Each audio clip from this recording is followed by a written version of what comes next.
स्वागत है आपका हमारे YouTube चैनल हानी वॉइस में। चलते हैं एक नई कहानी पर। सामने बैठे शख्स को मैंने नफरत से देखा था, जिसकी जिद की वजह से मैं उससे शादी करने पर मजबूर हुई थी। मैं नहीं जानती थी कि रिश्तों की नीयत एकदम यूं भी बदल सकती है। औरत के विधवा होने के बाद ससुराल में उसके पहले पति की हैसियत से उसे क्यों नहीं रख सकते। मेरे माँ बाबा नहीं थे, एक भाई था जिसके हालात ऐसे ना थे कि मैं विधवा होने के बाद उसके घर की दहलीज पर जाकर बैठ जाती। वह तो अपनी बीवी बच्चों को ही बड़ी मुश्किल से पाल रहे थे। मेरी एक ननद और नंदोई था। मैंने अपने नंदोई को छोटे भाई की तरह समझा था। मैं सोच भी नहीं सकती थी कि वो मुझ पर गलत नजर रखने लगेगा। मैंने तो अपनी जिंदगी को एक कमरे तक ही रख लिया था और वैसे ही जिंदगी गुजार रही थी जैसे कि मेरे ससुराल वाले चाहते थे। मेरे पति की मौत के बाद मुझे कमरे में ही कैद कर दिया गया। मैं अपने कमरे से बाहर नहीं निकलती थी। मेरी सास अपने बेटे के गम में निढाल हो चुकी थी। घर के सारे कामों की जिम्मेदारी मेरी सास ने मुझ पर डाल दी। मेरी जेठानी घर के किसी काम को हाथ नहीं लगाती थी। खाने का टाइम होता, सास मुझे कम खाना देकर कहती कि तुम जवान जहान हो, सारी उम्र कैसे गुजारोगी, इसलिए ज्यादा खुराक जवानी की ख्वाहिशों को उभारती है। तुम सादा और कम खाना खाया करो। पूरे दिन में मुझे बस 2 ही रोटियां मिलती थी, एक दोपहर को और एक रात को। मुझे वो वक्त याद आने लगा जब अमन जिंदा था। हमारी जिंदगी कितनी अच्छी गुजर रही थी। 3 साल मैंने अमन की संगत में ऐसे गुजारे थे जैसे जिंदगी में कोई गम आ ही नहीं सकता। लेकिन उसकी मौत ने तो मुझे मार ही डाला था। और फिर हमारे समाज में विधवा के साथ किए जाने वाले रवैयों ने मुझसे जीने का हक तक छीन लिया था। घर में अगर कोई हंसी मजाक हो रहा होता और मैं भी हंसने या मुस्कुराने लगती तो मेरी सास मुझे कहर भरी नजरों से देखती, कहती, तुम्हें शर्म नहीं आती? जवानी में तुम विधवा हो गई हो, तुम्हारा पति इस दुनिया से चला गया है और तुम हंस रही हो। मुझे लगता था शायद मैंने बहुत बड़ा पाप कर दिया हो। मैं इसलिए चुप्पी का कफन अपने मुंह पर बांध लेती। सफेद जोड़ा ही अब मेरा पहनावा बन चुका था। किसी की शादी होती तो मुझे उस शादी पर जाने की इजाजत नहीं होती थी कि सुहागन के पास विधवा औरत ना बैठ जाए, कहीं उसका साया उस सुहागन पर ना पड़ जाए। मेरी जेठानी मुझसे यूं दूर भागती थी जैसे मैं कोई अछूत हूँ। फिर भी मैं सब्र से अपनी जिंदगी गुजार रही थी। जब एक बार मेरी ननद और नंदोई घर में खाने की दावत पर आए। खाना बनाने के बाद मैं किचन में ही बैठकर सूखी रोटी के साथ अचार खा रही थी, क्योंकि मेरी सास कहती थी कि तुम अब हमेशा सादा खाना खाओ। और घर में उस वक्त एक से बढ़कर एक खाने बने हुए थे। मैंने दोपहर की रोटी ली और उस पर अचार रखकर खाने लगी। मेरी जिंदगी से वैसे ही खुशियां रूठ चुकी थी। मेरा दिल भी नहीं चाहता था कि मैं हंसूं, बातें करूं। बस सांसें थी जिन्हें मैं जिंदगी के नाम पर ले रही थी। मर तो मैं भी शायद उसी दिन गई थी जब अमन की मौत का संदेश मुझे मिला था। मैं किचन में खाना खा रही थी जब मेरे नंदोई किचन में दाखिल हुए। कहने लगे कि चाय बना दो। मैंने कहा ठीक है। मैंने अपनी रोटी वहीं पर रखी और चाय बनाने लगी। मुझे लगा कि वो चाय का कहकर बाहर चले जाएंगे, लेकिन वो दरवाजे के पास हाथ बांधे मुझे टुकटुकी बांधे देखने लगे। मुझे उनकी हरकत बहुत बुरी लगी। मैंने कहा, समीर भाई आप बाहर जाएं, मैं चाय बना कर लाती हूँ। बजाय इसके कि वो किचन से बाहर जाते, वो किचन के अंदर दाखिल हो गए। कहने लगे, मुझे तुम्हें देखकर बड़ा दुख होता है। तुम्हारी जिंदगी के बारे में सोचकर तकलीफ होती है। भरी जवानी में तुम विधवा हो गई और फिर जुल्म ये कि तुम्हें खाने पीने को भी ठीक से नहीं दिया जाता। हाँ जाहिर है, अच्छी खुराक इंसान के अंदर अंदरूनी ख्वाहिशों को उभारती है और तुम्हारे पास तो कोई जरिया ही नहीं है। ऐसी बातें सुनकर मेरे कानों की लौ तक सुर्ख हुई थी। मैं न जाने कैसे सब बर्दाश्त कर रही थी। उनकी जगह कोई और होता तो मैं उसके मुंह पर थप्पड़ दे मारती, लेकिन वो मेरी ननंद का पति था। एक तमाशा सा लग जाता। फिर तो शायद मेरी सास मुझे घर में रखने के लिए भी तैयार ना होती। धक्के देकर मुझे घर से निकाल देती। मैं कहाँ जाती? अमन के बाद तो मेरी बेबसी का खूब तमाशा लग रहा था। मेरी आंखों से आंसू बहने लगे कि एकदम से ही मेरा देवर किचन में दाखिल हुआ। उसने सख्त लहजे में नंदोई से कहा, आप यहाँ क्या कर रहे हैं? आपका किचन में क्या काम है? वो घबराकर बोला, मैं तो चाय लेने आया था। देवर कहने लगा, आप बाहर जाकर बैठे, आपको चाय मिल जाएगी। देवर के कहने पर वो घबरा सा गया। फटाफट से किचन से बाहर चला गया।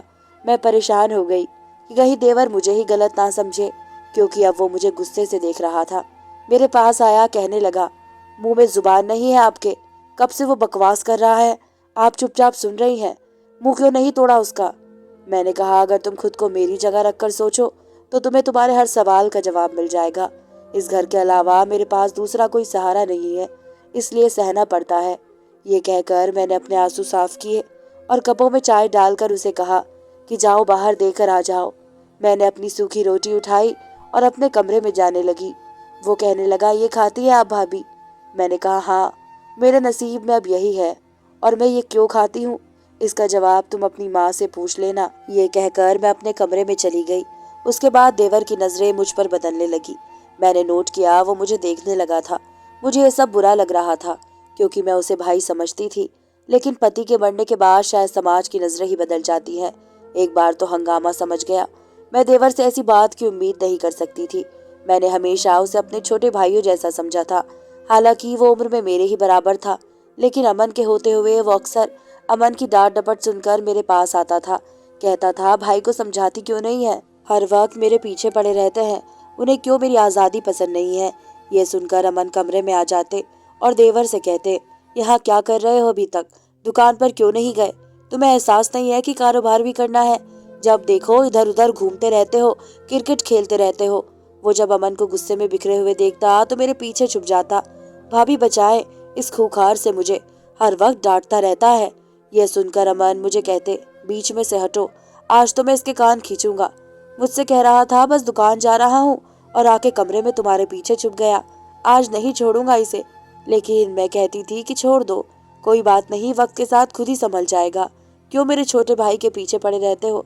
अमन उसे छोड़कर मुझे घूरने लगता। कहने लगता, तुमने बहुत सर चढ़ा रखा है इसे, देख लेना सारी जिंदगी मेरे ही सर पर बैठ कर खाएगा। मजाल है कभी कुछ कमा ले, जब देखो क्रिकेट खेलता रहता है। ये सुनकर देवर अमन को अंगूठा दिखाते हुए बाहर निकल जाता था। इससे पहले कि अमन उसके पीछे भागने लगते, मैं उनका हाथ पकड़ लेती। मैं कहती, छोड़े ना अमन इसे, कोई बात नहीं है, इतना भी बड़ा नहीं है, वक्त के साथ साथ खुद ही सुधर जाएगा। कितने हसीन दिन थे जो ख्वाब हो चुके थे। मेरी सास भी मुझसे बहुत मोहब्बत करती थी। अमन घर में दूसरे नंबर पर थे, लेकिन सारे घर की जिम्मेदारी उन्होंने संभाल रखी थी। मुझे भी पूरी पूरी इज्जत दी। कभी ऐसा नहीं हुआ कि मेरी सास मुझे कोई कड़वी बात कह देती। अमन कहते थे कि मैंने शादी के फौरन बाद अपनी माँ और अपनी बहन को बिठा कर कह दिया था कि परी मेरी बीवी है, इसलिए उसे कभी भी घर की नौकरानी मत समझिए। उसे पूरा हक है कि वो अपनी मर्जी से किचन में जो चाहे बनाए, खाए, जैसी चाहे जिंदगी गुजारे। मुझे ये चीज़ पसंद नहीं है कि वो आपसे पूछकर खाना बनाए, आपसे पूछकर चले। हर एक को अपनी आज़ादी से जीने का हक है। जब तक अमन जिंदा थे, घर पर मेरी बादशाहत थी।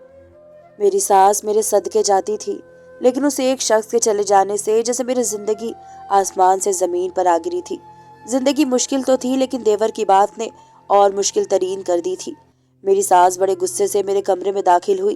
कहने लगी, मेरे एक बेटे को खाकर तुम्हारा जी नहीं भरा जो अब दूसरे को भी निगलना चाहती हो। मैं उनकी बात समझ नहीं पाई थी। मैंने कहा, क्या बात है माँ, मैंने क्या किया है? अमन का दुनिया से जाना मेरे हाथों में तो नहीं था। अगर मेरे हाथ में होता तो मैं कभी उन्हें जाने न देती। वो कहने लगी, उसे छोड़ो, रमन क्यों तुम्हारे पीछे पड़ा है? क्या जादू कर दिया तुमने मेरे छोटे बेटे पर? कहता है तुमसे शादी करेगा। ये सुनकर तो मुझे अपने कानों पर यकीन ही नहीं हो रहा था। मैंने कहा, वो पागल तो नहीं है? मैंने उसे हमेशा अपने छोटे भाइयों की तरह समझा है, मैं उससे शादी नहीं कर सकती। वो कहने लगी, वो तो जिद बांधे बैठा हुआ है, अपने बाबा से साफ कह चुका है कि शादी करेगा तो सिर्फ तुमसे। अब तुम मुझे ये बताओ, ऐसा कौन सा चक्कर चलाया है तुमने रमन के साथ? तुम्हें शर्म नहीं आई?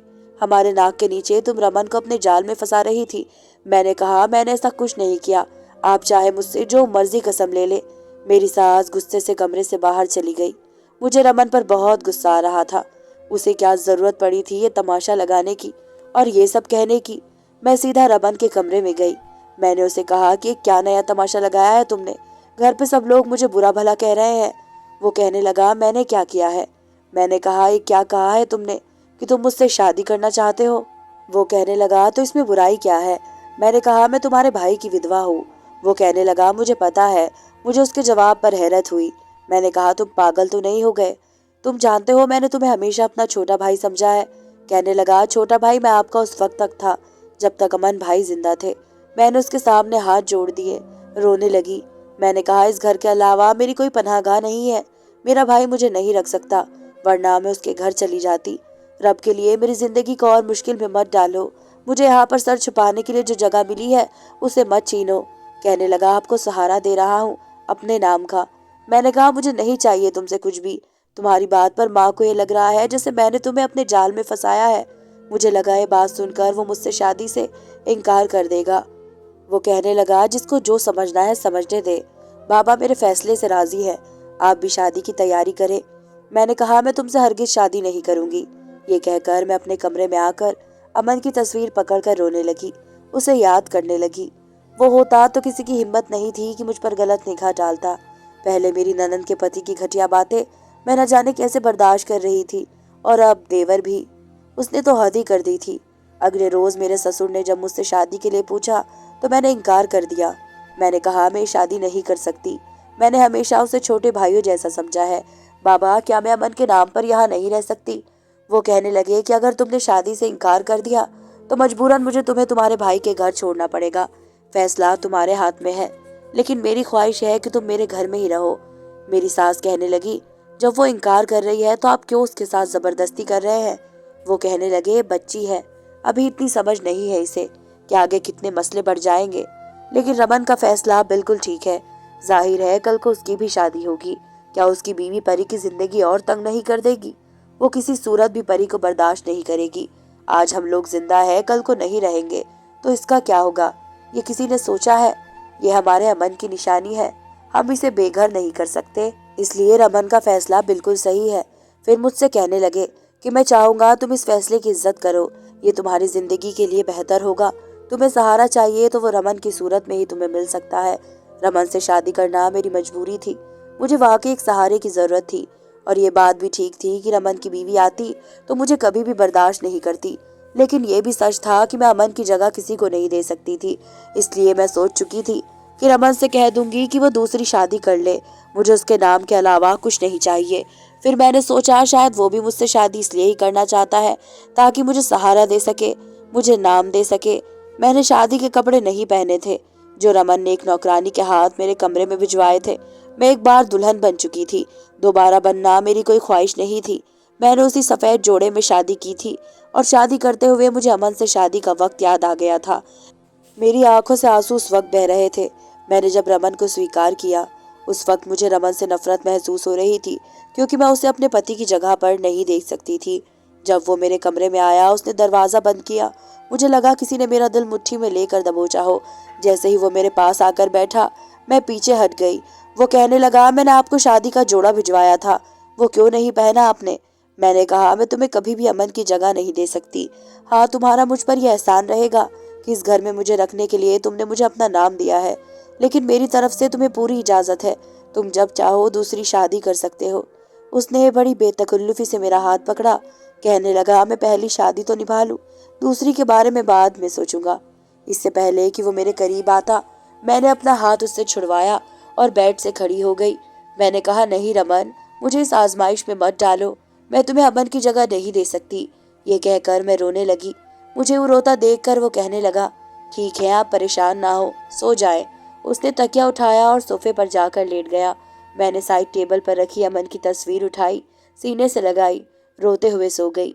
सुबह रमन ने वो तस्वीर मेरे हाथ से लेकर वापस साइड टेबल पर रखी थी। उसकी इस हरकत की वजह से मेरी आँख खुल गई।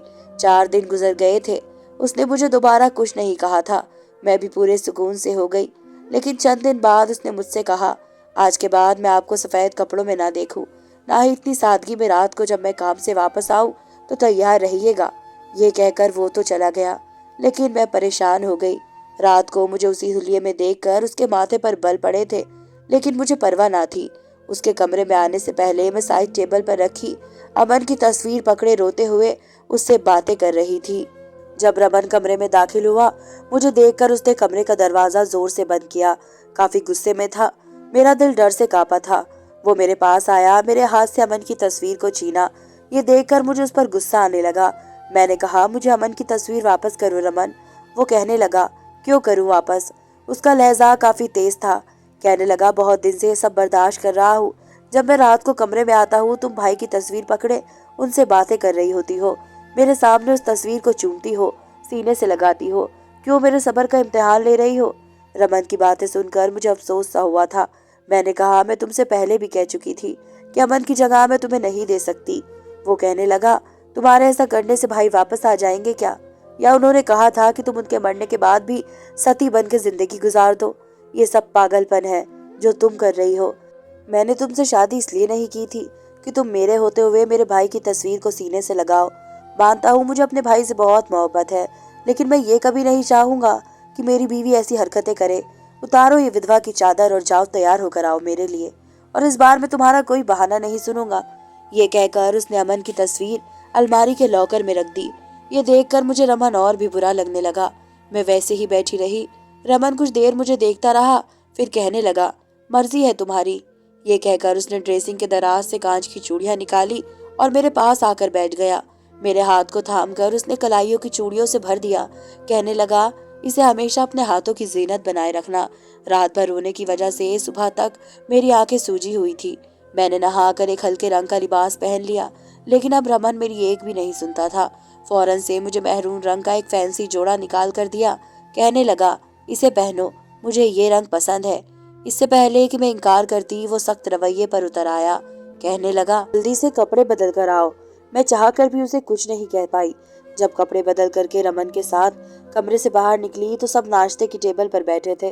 कमरे से बाहर आते हुए मुझे शर्म सी महसूस हो रही थी, जैसे मैंने कोई गुनाह किया हो।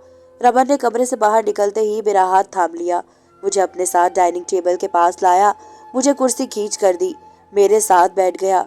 मेरी सास का मूड बहुत खराब था। रमन ने ही मेरी प्लेट में खाना डाल कर दिया।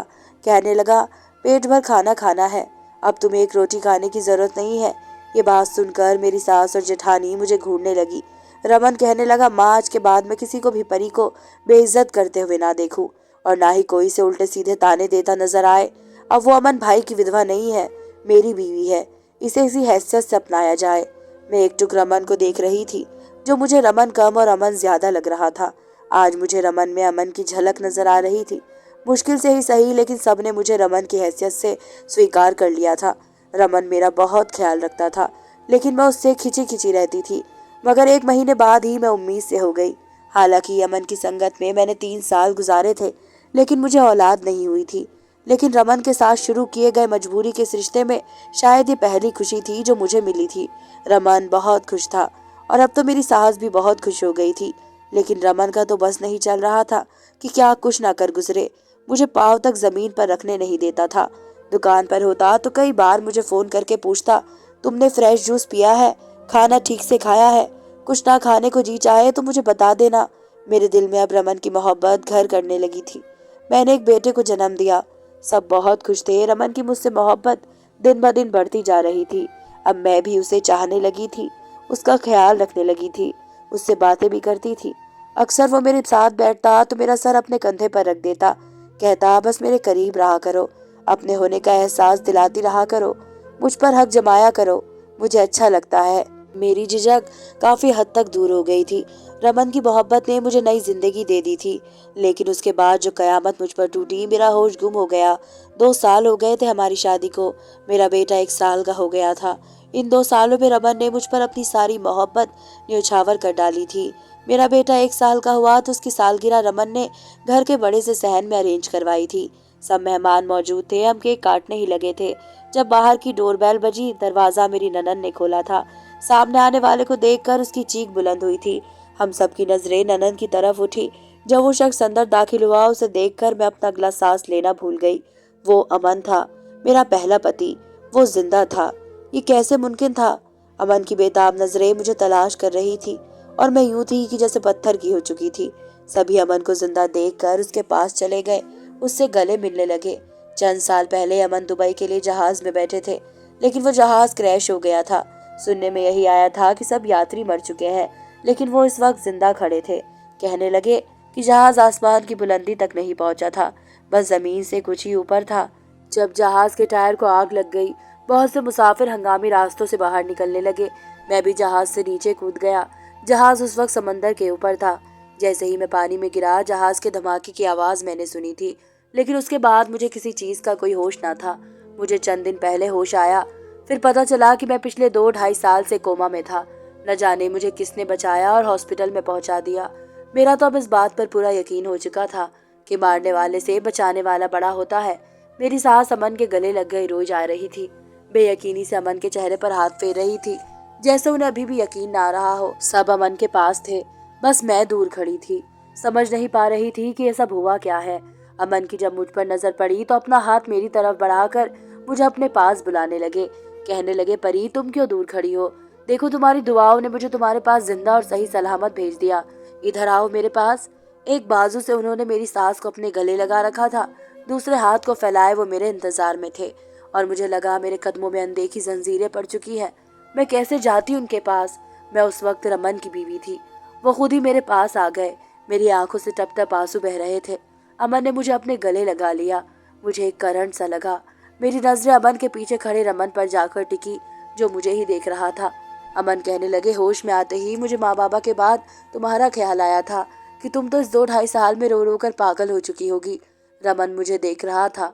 दोनों हाथों की मुठ्ठियां उसने बीच रखी थी। वो जिस तरह से घूर रहा था मैं जानती थी कि ऐसा क्यों था। मैं अमन से पीछे हट गई। फिर अमन मेरे बहते आंसू साफ करने लगा। उसकी नजर मेरे साथ खड़े मेरे बेटे पर पड़ी। पूछने लगा, ये बच्चा कौन है? वो मुझे मम्मा मम्मा कह रहा था। यह सुनकर अमन के चेहरे पर खुशी की लहर दौड़ गई। उसने मेरे बेटे को गोद में उठा लिया। कहने लगा, पर ये हमारा बच्चा है। वो बेतहाशा उसको चूमने लगा। सभी चुप थे। शायद किसी में बताने की हिम्मत नहीं थी कि इन 2-2.5 सालों में क्या कुछ हो चुका था। सब मेहमान आहिस्ता आहिस्ता जा चुके थे। बस घर के ही लोग रह गए थे। अमन की नजरें अब भी मुझ पर थी। वो चाहते थे कि मैं कमरे में जाऊं और वो भी कमरे में मेरे पास आ सके, लेकिन मैं तो अजीब से दोराहे पर खड़ी थी। एक तरफ अमन था, दूसरी तरफ रमन, और फिर मेरा बच्चा भी वही लॉन्ज में खड़ा था, मुझे ही देख रहा था। जब अमन ने सबसे कहा कि वो अब थक चुका है, आराम करना चाहता है, ये कहकर वो मेरे पास आ गया। कहने लगा, परी तुम क्यों बुद्ध बनी खड़ी हो? क्या बात है? मैं उसे क्या बताती।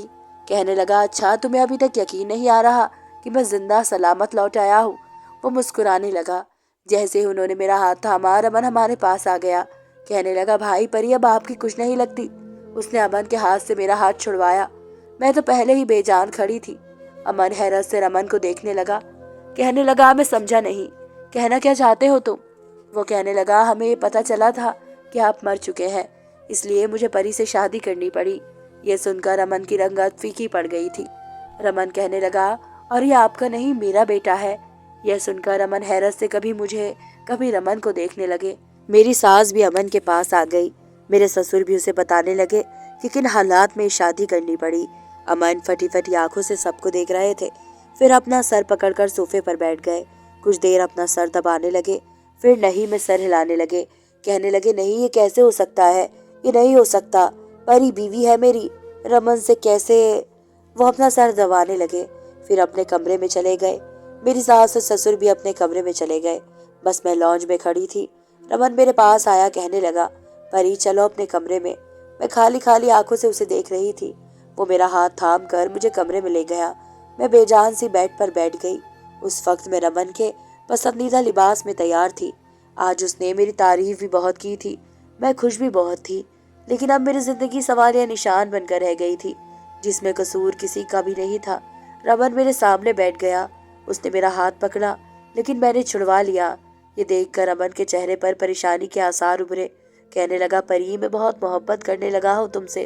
उसकी आंखों में आंसू झिलमिला रहे थे। कहने लगा, मैंने तुमसे शादी इसलिए की थी क्योंकि मेरे घर वालों ने तुम्हें इंसान समझना छोड़ दिया था। तुम्हारे साथ गैर इंसानी सलूक करने लगे थे। इसलिए मैंने सोचा था कि अमन भाई के मरने की सजा तुम्हें क्यों दी जा रही है, तुम्हारी जिंदगी को क्यों नर्क बनाया जा रहा है, इसलिए तुमसे शादी की थी। लेकिन शादी के बाद जब मैं तुम्हें अमन भाई के लिए रोते तड़पते देखता था तो मुझे जेलसी सी होने लगी थी। तुम उनकी तस्वीर से प्यार भरी बातें करती थी, उसे सीने से लगाती थी तो मेरे अंदर आग सी दौड़ने लगती थी। मैं सब बर्दाश्त नहीं कर पा रहा था। शायद शादी का मतलब समझ आया था। भाई के लिए खुद रो सकता था, लेकिन तुम्हें रोता नहीं देख सकता था। बस पता ही नहीं चला कब तुम मेरे लिए इतनी अहम हो गई कि तुम्हारे बगैर जिंदगी गुजारने के बारे में मैं सोच भी नहीं सकता। उसने फिर से मेरे हाथ थाम लिए। उसकी आंखों से आंसू बह रहे थे। कहने लगा, कोई भी फैसला करने से पहले ये सोच लेना कि मैं मर जाऊंगा तुम्हारे बगैर। हमारा एक बच्चा है यार, प्लीज मेरे और हमारे बच्चे के बारे में सोच लेना। मैं किसी पत्थर की मूरत बनी बैठी थी। उसने मेरे हाथ छोड़ दिए, तकिया उठाकर सोफे पर जाकर लेट गया। सुबह जब मैं कमरे से बाहर आई तो अमन सामने सोफे पर सर पकड़े बैठे थे। सुबह सुबह का वक्त था, कोई भी नहीं जागा था। मुझे कमरे से बाहर देखकर उन्होंने मुझे शिकवा भरी नजरों से देखा था। मुझे लगा जैसे मैं कसूरवार हूँ। वो उठकर मेरे पास आ गए। कहने लगे, मैं पूरी रात सो नहीं पाया, तुम्हें रमन के कमरे में नहीं देख सकता, बहुत चाहता हूँ मैं तुम्हें। मैं गुमसुम खड़ी अमन की बातें सुन रही थी। अब आपको इस कहानी का अंत बताना होगा, परी को क्या करना चाहिए था और क्या नहीं। धन्यवाद दोस्तों।